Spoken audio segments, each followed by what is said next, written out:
यह बात 16वीं शताब्दी की है, जब भारत सोने की चिड़िया कहलाता था। उस समय दुनिया के कुल प्रोडक्शन का 1/4 माल भारत में तैयार किया जाता था। दुनिया के प्रत्येक देश के व्यापारी उस समय भारत के साथ व्यापार किया करते थे। दक्षिण भारत अपने खुशबूदार मसालों के व्यापार के लिए प्रसिद्ध था, जिसमें सबसे प्रमुख काली मिर्च का व्यापार था, जिसके लिए यूरोप के लोग दीवाने थे। काली मिर्च को उस समय ब्लैक गोल्ड कहा जाता था। कपड़ा उद्योग उस समय भारत का सबसे प्रमुख उद्योग था। भारत में बने मलमल और चिकन के कपड़े की यूरोप के देशों में बहुत मांग थी। अमीर लोगों के बीच ढाका और मुर्शिदाबाद के मलमल का उपयोग लग्जरी और श्रेष्ठता का प्रमाण माना जाता था। अहमदाबाद अपने रेशम और रेशम पर किए जाने वाले सोने चांदी के कशीदाकारी के लिए दुनिया भर में मशहूर था। दुनिया में इन कपड़ों की इतनी अधिक मांग होती थी कि इन देशों की सरकारों को इन लग्जरी आइटम्स पर भारी टैक्स लगाना पड़ता था। लोहे के काम में भी भारत उस समय काफी तरक्की कर चुका था। पंजाब में बना लोहे का सामान भारत से कई देशों को एक्सपोर्ट किया जाता था। बंगाल उस समय जहाज बनाने की तकनीक में सबसे अव्वल था। भारत उस समय एक अग्रणी औद्योगिक देश था। उस समय पूरी दुनिया में यह कहावत प्रचलित थी कि दुनिया में सोना कहीं पर भी हो, लेकिन उसकी लास्ट डेस्टिनेशन भारत ही होगी। भारत के लोग उस समय काफी उच्चतम जीवन शैली का आनंद ले रहे थे। कैसे पड़ी ईस्ट इंडिया कंपनी की नींव? 16वीं शताब्दी के मध्य में ब्रिटेन उस समय गृह युद्ध से बाहर ही आया था। वहां की इकोनॉमी कुछ खास नहीं थी। वहां बस थोड़ी बहुत कृषि होती थी। ब्रिटेन के लोग उस समय स्पेन और पुर्तगाल के जहाज लूटकर ही संतुष्ट रहते थे। उसी दौरान घुमक्कड़ ब्रिटिश व्यापारी राल्फ फिच को मेसोपोटामिया, फारस की खाड़ी और साउथ ईस्ट एशिया में व्यापारिक यात्राएं करते हुए भारत की समृद्धि के बारे में पता चला। यह बात उसने ब्रिटेन में वापस जाकर एक अन्य व्यापारी जेम्स लैंकेस्टर को बताई। ब्रिटिशर्स की गंदी नज़र भारत पर पड़ चुकी थी। उसने 200 लोगों को साथ लेकर 31 दिसंबर सन 1600 में एक कंपनी बनाई, जिसमें पेशेवर व्यापारी और कुछ इन्फ्लुएंशियल लोग थे। इसे ही बाद में ईस्ट इंडिया कंपनी के नाम से जाना गया। ईस्ट इंडिया कंपनी ने ब्रिटेन की महारानी एलिजाबेथ से हिंद महासागर क्षेत्र में व्यापार करने का एकाधिकार प्राप्त कर लिया था और साथ ही उन्होंने अपनी निजी सेना रखने, खुद की करेंसी छापने और खुद के कानून बनाने का अधिकार भी महारानी एलिजाबेथ से ले लिया था। ईस्ट इंडिया कंपनी ने रखा भारत पर अपना पहला कदम। शुरुआती सालों में ईस्ट इंडिया कंपनी को ज्यादा सफलता नहीं मिली और कंपनी घाटे में चली गई। फिर भी उन्होंने प्रयास जारी रखा। कैप्टन विलियम हॉकिंस की अगुवाई में ईस्ट इंडिया कंपनी हेक्टर नाम के जहाज को लेकर अगस्त 1608 को भारत के सूरत पोर्ट के तट पर पहुंचती है। उस समय भारत पर मुगल बादशाह जहांगीर का शासन था और भारत की राजधानी आगरा हुआ करती थी। कैप्टन विलियम हॉकिंस सूरत से सीधा आगरा के मुगल दरबार में पहुंचता है। वहां पहुंचकर वह बादशाह जहांगीर से व्यापार की अनुमति मांगता है, लेकिन उसको सफलता नहीं मिलती है, क्योंकि डच और पुर्तगाली बादशाह जहांगीर की अनुमति से भारत में पहले ही व्यापार कर रहे थे।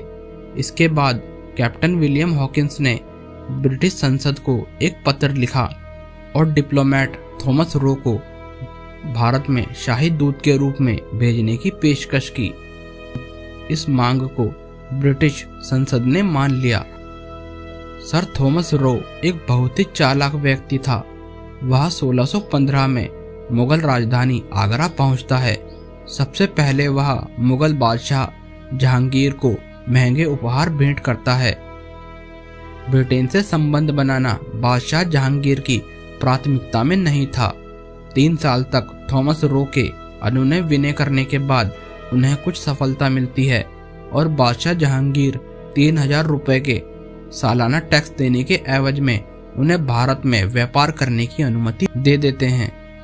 अंग्रेजों ने सूरत में अपना सबसे पहला कारखाना खोला। ईस्ट इंडिया कंपनी के व्यापारी मुगलों की रजामंदी से भारत से जूट, नील, पोटेशियम नाइट्रेट, कपड़ा और चाय खरीदते थे और विदेशों में उन्हें महंगे दामों पर बेचकर खूब मुनाफा कमाते थे। शुरुआत में अंग्रेज भारत से व्यापार करने ही आए थे, लेकिन भारत की अथाह दौलत को देखकर उनकी महत्वाकांक्षा बढ़ती ही जा रही थी। कैसे एक कंपनी ने बनाया भारत को गुलाम। बंगाल उस समय का भारत का सबसे धनी प्रदेश था। उस समय बंगाल काफी बड़ा हुआ करता था, जिसमें बिहार, उड़ीसा, असम, पूर्वी बंगाल और पश्चिम बंगाल के क्षेत्र आते थे। उस समय तक बंगाल मुगल साम्राज्य से अलग होकर सेमी ऑटोनोमस प्रांत बन चुका था, लेकिन वह मुगल साम्राज्य को वार्षिक टैक्स देता रहता था। उस समय एक अंग्रेज डॉक्टर ने शाही मुगल परिवार की एक महिला का इलाज किया था, जिससे खुश होकर मुगल बादशाह जहांगीर ने उन्हें बंगाल के कुछ क्षेत्रों में व्यापार करने की अनुमति दे दी थी, जिससे बंगाल का सुल्तान सिराजुद्दौला खुश नहीं था। वह अंग्रेजों की फितरत जानता था। ईस्ट इंडिया कंपनी के व्यापारी मनमाने ढंग से व्यापार करते थे और अपने क्षेत्र का विस्तार करते जाते थे। वे लोग किसी की नहीं सुनते थे। इस बात से क्रोधित होकर सुल्तान सिराज ने अंग्रेजों के कोलकाता में स्थित फोर्ट विलियम पर कब्जा कर लिया और 150 ब्रिटिशर्स को बंदी बनाकर एक छोटे से कारागार में ठूंस दिया, जिस कारण उन सभी की दम घुटने से मौत हो गई। इस बात से ब्रिटिश दिल मिला गए। ईस्ट इंडिया कंपनी ने मद्रास में ब्रिटिश मिलिट्री और जनरल रॉबर्ट क्लाइव को बंगाल आने का ऑर्डर दे दिया। इसके साथ ही उन्होंने चुपके से सिराजुद्दौला के सेनापति मीर जाफर को बंगाल का तख्त देने की एवज में अपनी ओर मिला लिया। 23 जून 1757 को गंगा नदी के किनारे प्लासी नाम की जगह पर कंपनी और नवाब की सेनाओं के बीच युद्ध शुरू हो गया, जिसे प्लासी का युद्ध कहा जाता है। नवाब की सेना में 18,000 सैनिक थे और कंपनी के पास सिर्फ 1,500 की सेना थी। नवाब सिराज अपनी जीत के लिए एकदम आश्वस्त थे, लेकिन वे नहीं जानते थे कि उनका सेनापति मीर जाफर अंग्रेजों से मिल चुका है। तोपों की अधिकता और सेनापति मीर जाफर के विश्वासघात के कारण अंग्रेज यह युद्ध जीत गए। अंग्रेजों के वादे के मुताबिक मीर जाफर को बंगाल का नवाब बनाया गया। मीर जाफर सिर्फ कठपुतली शासक था, सारी पावर अंग्रेजों के हाथों में थी। जब अंग्रेज मीर जाफर से युद्ध की भरपाई के नाम पर बहुत सारा टैक्स वसूलने लगे, जिससे बंगाल का खजाना खाली हो गया। इस प्रकार से अंग्रेजों द्वारा भारत में लूटपाट का सिलसिला शुरू हो गया। मीर जाफर अंग्रेजों को टैक्स देते देते थक चुका था। उसने अंग्रेजों के विरुद्ध डच सेना की मदद ली, लेकिन इस बार भी अंग्रेज विजयी रहे और मीर जाफर को बंगाल की राजगद्दी से हाथ धोना पड़ा।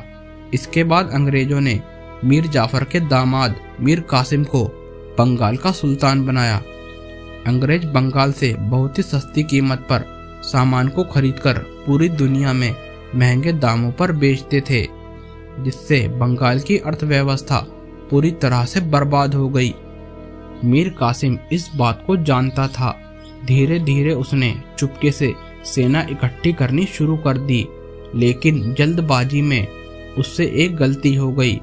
उसने अंग्रेजों के बहुत ज्यादा टैक्स लेने पर आपत्ति जता दी। इस बात से क्रोधित होकर अंग्रेजों ने मीर कासिम पर हमला कर दिया। मीर कासिम अपनी जान बचाकर अवध पहुंचता है और अंग्रेजों के लूट की बात यहाँ बताता है।